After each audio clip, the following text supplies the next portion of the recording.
As far as we can tell, the average Roman lived between 20 and 30 years. Therefore, the 1900 mortality rate of 31 years was not all that different from that period. But in the 20th century, things began to shift. Welcome to USA Stories channel. Do not forget to subscribe and activate the bell button to receive all new updates. Now let's go to the story. The average life expectancy rose to 48 years by 1950, and then to 71.5 years by 2014. Furthermore, an increasing number of us will live to be 100 years old. At 122 years and 164 days old when she passed away in 1997, French woman Jeanne Calment holds the record for the oldest securely reported age. Madame Calment said that she had memories of Vincent van Gogh stopping by her father's business. Her age will probably continue to be a remarkable occurrence for years to come, although there are definitely becoming more and more centenarians. In recent years, the number of centenarians has increased annually by about 5.5% in the developing world. Compute the numbers. Every 13 years, the number of people who reach 100 doubles. By 2050, there will be 4.1 million centenarians worldwide if the current trend holds true and no asteroid hits Earth before then. In 1980, 32,194 persons in the United States were 100 years of age or older. The figure more than quadrupled to 72,197 by 2014. Professor Fanny Jensen of the University of Groningen explained this astounding rise to the Daily Mail by stating that people are living longer than ever before and will continue to do so due to advancements in medical care, including statins and antibiotics, as well as improvements in socioeconomic conditions, living standards, and housing. Jan Langer, a photographer, is one individual who has been particularly intrigued by this rise in lifespan. Given that he was born in 1978, it will take him quite some time to reach his 100th birthday. The Czech Republic's Opava, a historic city that has been there since at least 1195, is where Langer was born. After completing studies in anthropology, international relations, and Spanish at university, he currently works as a professional photographer specializing in portrait and documentary photography out of Prague, the capital of the Czech Republic. In addition, Langer works on special projects. The one we're examining now is called Faces of Century. The basic idea behind Langer's fascinating effort is to combine an image of a person as they were when he first met them with an old photo of them when they were younger. Every one of his subjects had reached the significant age of 100. On his website, Langer notes that there are already around 1,200 centenarians in the Czech Republic. In 50 years, that figure will rise to 14,000 people. Langer conjectures about the psychological effects of time and how they are manifested in the faces of the people he takes pictures of. As he states, it appears as though individual nature stays anchored in the abyss of time, even though personality traits change throughout life. Now let's look at these striking pairings of portraits. Ludvík Čihák. When Langer met Ludvík Čihák, he was living in a retirement community in Zlín, Czech Republic, where he was born in 1908. He is 102 in the portrait on the right. In this ancient photo, he is 20 years old. He was a competent confectioner when it was taken.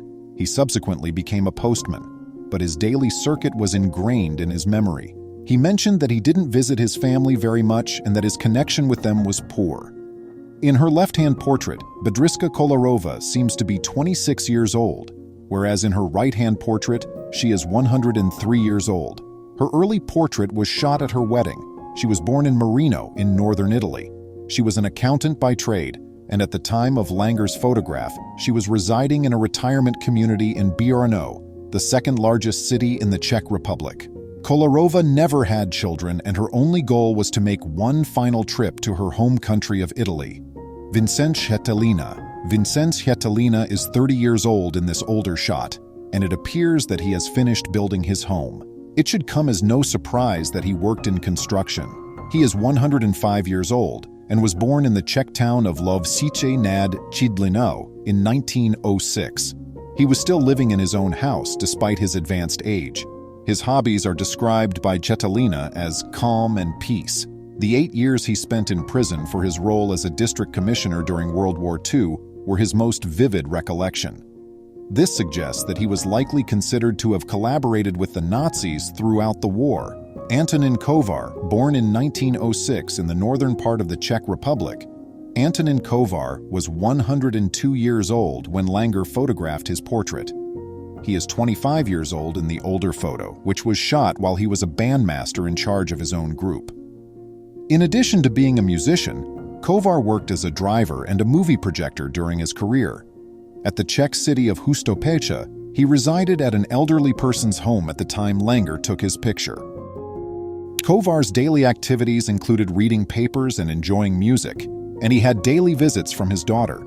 His fondest recollections were of his musical career and his happy marriage. All he wanted was to be able to play the clarinet again. Anna Vasova, residing in a retirement community in Sloupnice, Czech Republic. At the age of 102, Anna Vasova was shown in the photo on the right. She was born in Zidorek nad Dubravu, a town in Czechoslovakia, in 1909. Vasova, who is 22 years old in the picture on the left, just got married. She worked as an agricultural laborer on the 1948 communist collectivized farms. She read romance novels all day long when Langer took her picture. She had pleasant memories of performing Russian music. The recollection of her spouse being taken hostage by the Nazis was not one of happiness. After she died, she wanted to see him again, Stanislav Spasil. At the time of the left-hand photo, Stanislav Spasil was a talented electrical engineer and an attractive young man of 17 years old. In 1908, he was born in the Czech Republic's South Moravian region in the town of Polica. Spasil, seen on the right, is 102 years old and still resides in his own house in a South Moravian hamlet with his daughter. His only desire was that he and his daughter would both be in excellent health. Anna Pospisilova, shown on the right, at exactly 100 years old, Anna Pospisilova was born in the Czech hamlet of Varbite in 1910. She was another of Langer's subjects who worked as a farmhand in Czechoslovakia's collectivized farms, before to the country's breakup from Slovakia following the collapse of communism. In the left-hand photograph, she looked 30 years old. Her brief response to Langer's query about her wish was to die, which left a lasting impression. She did, however, have a daughter who paid her daily visits. Anastas Baldrian was 17 years old when the photo on the left was shot. He was born in the Czech village of Adamov in 1910. He had jobs as a clerk and a locksmith. When Langer took his picture, he was residing in a retirement community and was 101 years old. He had a daughter who came to see him twice a week, and he spent his days in Glasgow reading the news. His only hope was for serenity as he thought fondly of his former co-workers. Marie Burasova. Born in 1910, the woman on the left is seen when she was 23 years old and married. She was a butcher by trade. When Burasova was 101 years old, she was still residing in her own apartment in Zlín, Czech Republic, when Langer took her photo. Spending time with her family was her favorite thing to do after she retired. The moment the communists took over the company she owned was her most memorable experience. Vlasta Siskova. Vlasta Siskova was still living in her own house at the age of 101 when Langer snapped her picture. Siskova is 23 years old in this early shot. In the Votis settlement, she was employed as a cook in the dining room of a tiny airfield. She can still clearly recall being in the vehicle in 1943 when it unintentionally ran over Klaus Heydrich, who was 7 years old. His father was the despised Nazi German Reinhard Heydrich, who governed the Czechs until his murder in Prague in 1942. She also remembered her brother being taken into custody by the communists in 1948, and Russian soldiers visiting her house following the fall of the Nazis. Ludmila Visnarova. Her fiancé received a present from her when she was 23 years old, a left-hand picture. She lived in her own house, characterized her interests as sweeping snow, cutting wood, and doing housework, and was 101 years old when Langer took her picture. She was born in 1912. She cherished her memories of her late husband, who passed over 60 years before Langer ever met her. She had never remarried. Prokop Vejda. Born in 1909, Prokop Vejda was 22 years old and had recently entered in the army when the left-hand photo was shot. Vejda was a metallurgical engineer who was 101 years old when Langer met him. He informed Langer that he enjoyed cutting circular saws as a pastime while residing on the family farm. He claimed that warm, fresh goat milk was the memory that stayed with him the longest. Marie Fejfrova. Since Langer's picture collection only includes a photograph of Marie Fejfrova at 101 years old, it is instantly clear that it differs greatly from the others. To clarify, Langer explains that she relocated to the care facility in Prague, where he met her after burning all of her letters, diaries, and photos when she turned 101. She loved to read both English and French literature. She recalled sheltering in the same coal bunker in 1939 and 1945 from the Russians and the Nazis. She expressed her desire to go to sleep and never wake up again. Please remember to subscribe to our channel, give us a thumbs up, and turn on the notification bell so you won't miss any of our videos. If you enjoyed the tale, the next video that plays on your screen will probably move you too.